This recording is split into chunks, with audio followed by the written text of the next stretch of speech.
I'm Justin Davis, and this is Drone Camp's RC.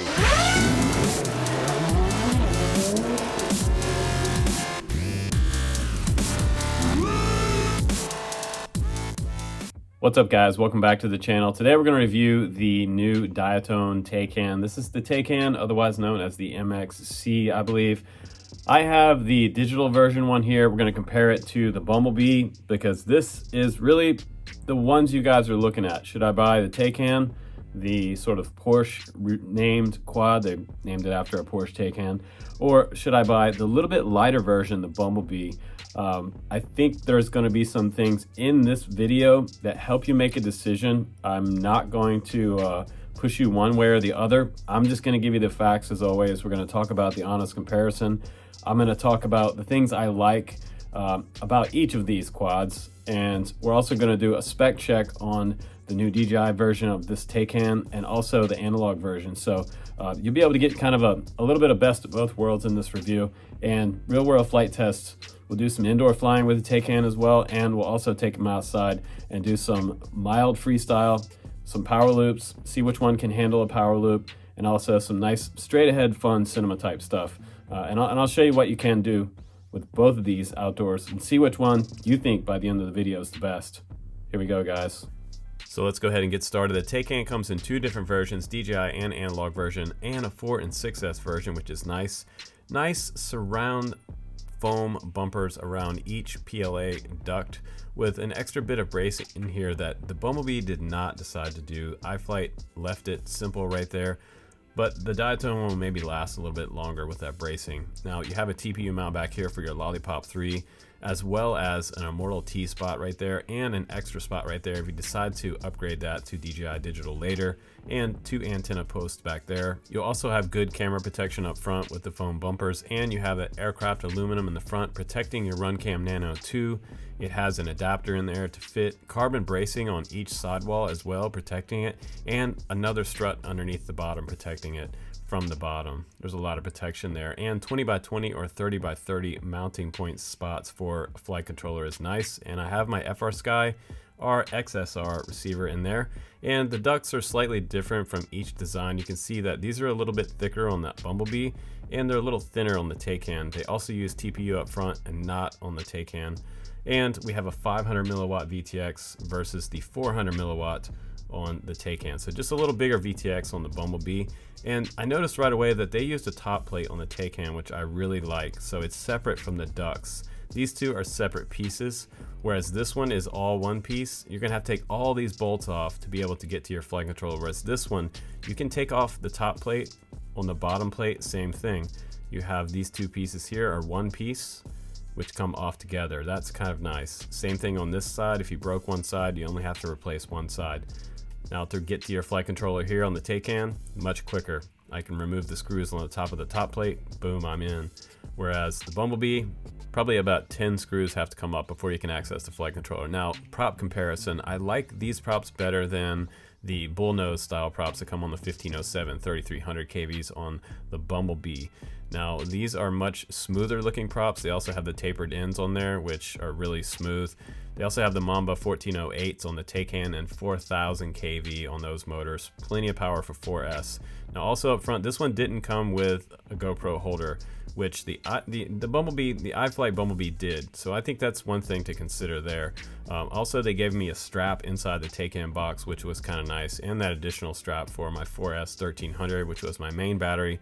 There's my Lollipop 3 in the back. We have a Mamba F405 Mini MK3 flight controller, as well as a 4S 25 amp option and a 6S 35 amp option if you want to go 6S. Also a Mamba TX 400 milliwatt VTX with IRC Tramp smart audio on board. And really briefly, the DJI version, you can see your digital antenna sticking out the back right there. Those two antenna posts are mounted to that TPU mount. And underneath the top plate, there is your DJI Air module. You can see that SD card slot there and your USB-C port on the other side. You will need a 90-degree USB port to get to that. So here are your two antennas in the very back coming off that TPU mount. And you can add crossfire later if you'd like to, but you get plenty of extras in the box, which I like. You get a full-size beeper on there. You get some extra tubing. You also get some caps. You get some Diatone stickers, some zip ties, and some M2 hardware of different sizes, and an extra flight controller and ESC cable there.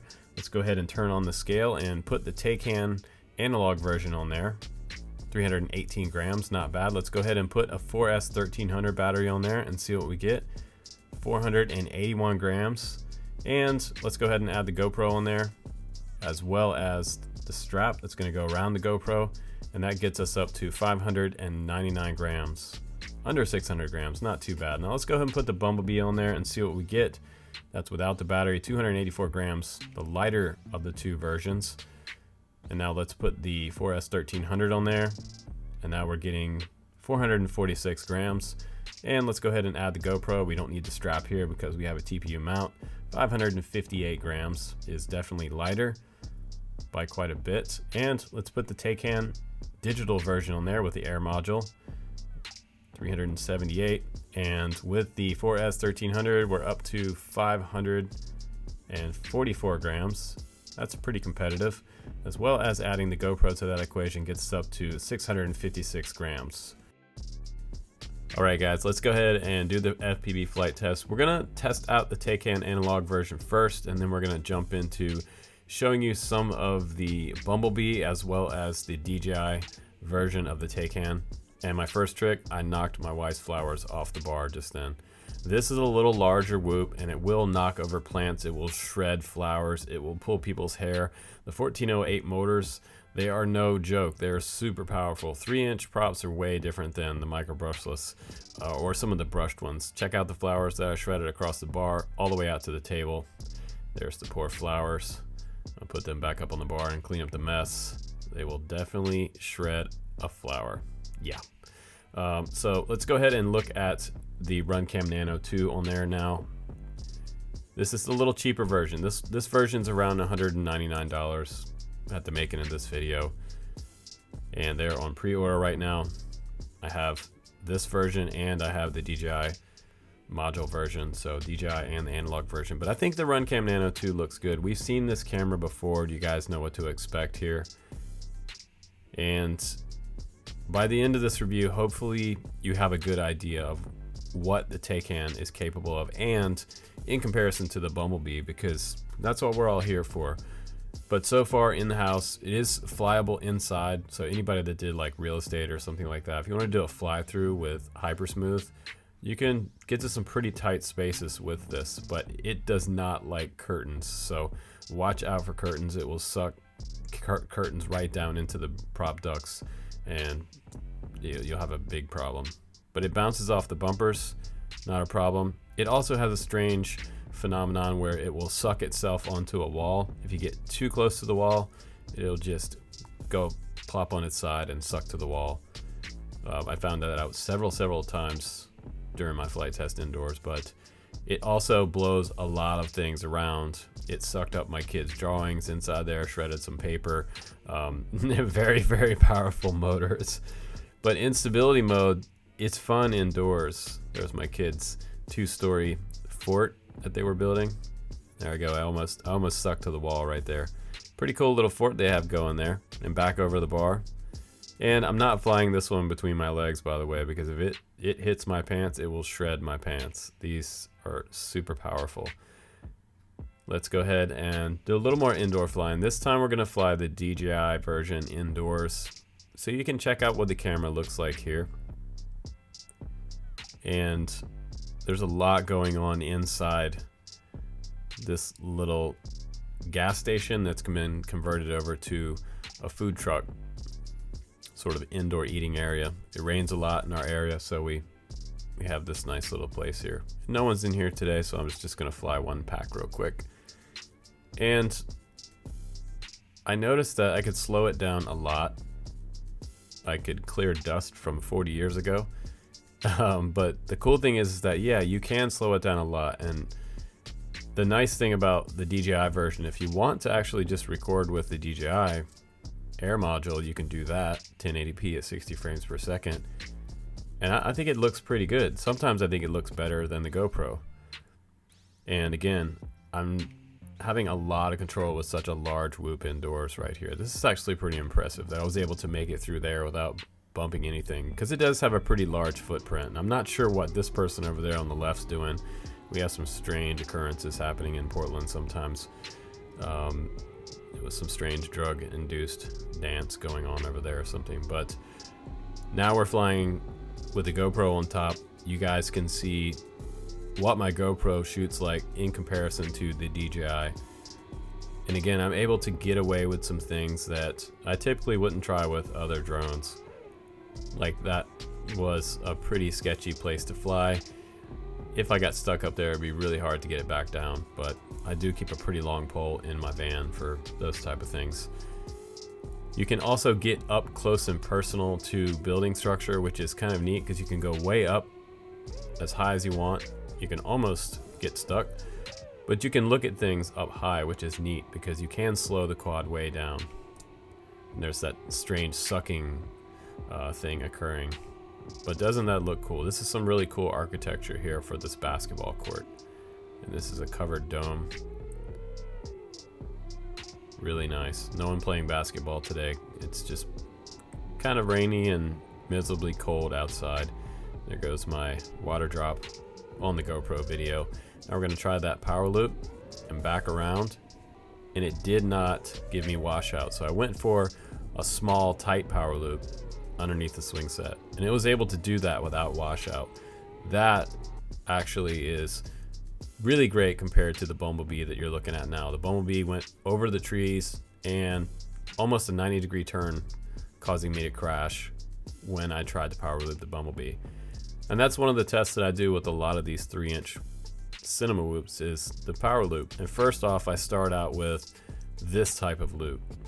Usually I don't go for the trees first, but I had some confidence with the iFlight Bumblebee. It was really, really lightweight, so I was expecting that it would be able to freestyle. But from what I saw here is that it got a lot of points off for not being able to complete a power loop right there, almost bumping back into the ground.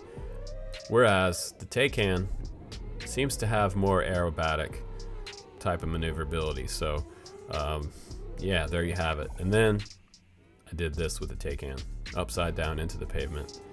Durability test, came back, no broken ducts and no problems.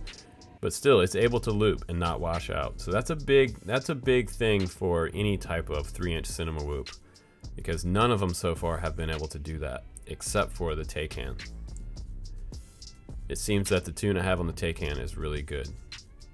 And I can't finish this review, obviously, without showing you guys some footage of the Bumblebee. The Bumblebee can come home with some pretty spectacular footage. Really nice. I didn't see any jello, and this part of the review for my Bumblebee, I did a durability test, an unintentional one. Did a fail-safe straight into this rock road. Bam. Normally, PLA ducts, they would be broken at this point. Yeah, they would definitely be broken, but I was able to get it back up because of the soft bumpers and go fly it again. And the soft bumpers, I wouldn't say they're really a safety thing so much as a frame protection. It protects the PLA ducts inside, and that's pretty much what they're mostly made for, is to bring your ducts home in one piece. And they actually do work, because that was a pretty good fall. That was a fall from about 10 feet straight to a rock road, which you might as well hit the concrete when you hit a rock road.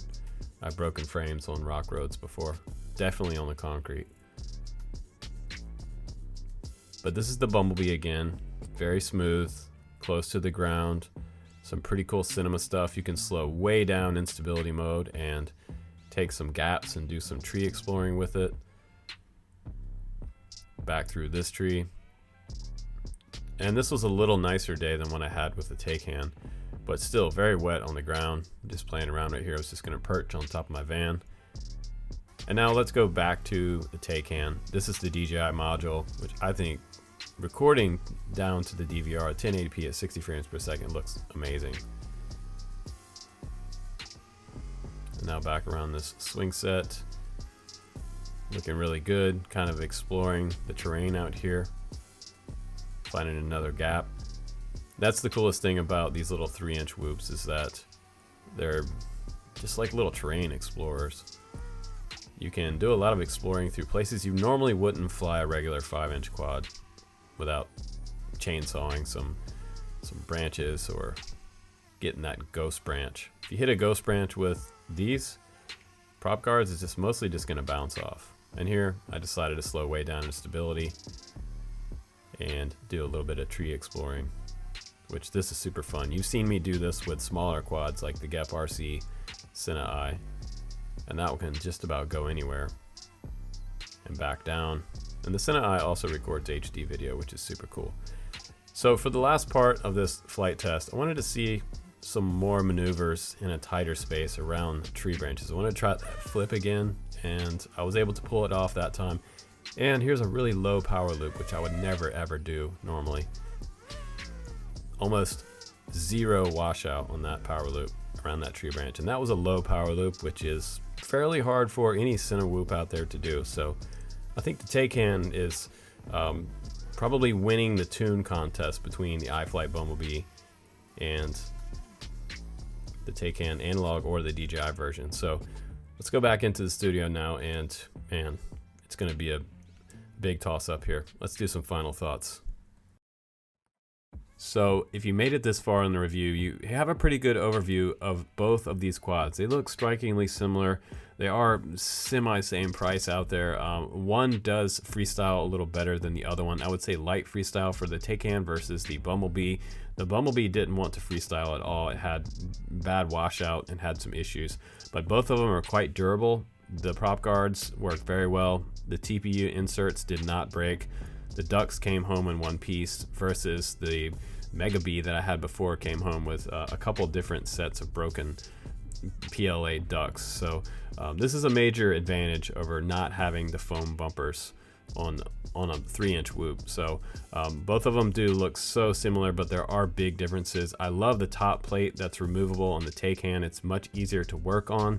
I like the extra bracing on this one as well, and I like the tune on the Taycan versus the Bumblebee. So if I was to take either one of these on a trip, I might have to pick out the Taycan to take out with me because I trust it more in those high throttle situations. So I think they have done a lot of things right here. They also went back to the drawing board because they had some issues with fitting some of the screws properly on the frame. They went back to the bench on the CNC side of things, and they fixed things for you guys, which made it a couple different versions on the release. But now they're finally to the point where they're ready for the retail version, and it's good to go. I'm happy to say that both versions fly extremely well and the tune is good. So definitely supported by me.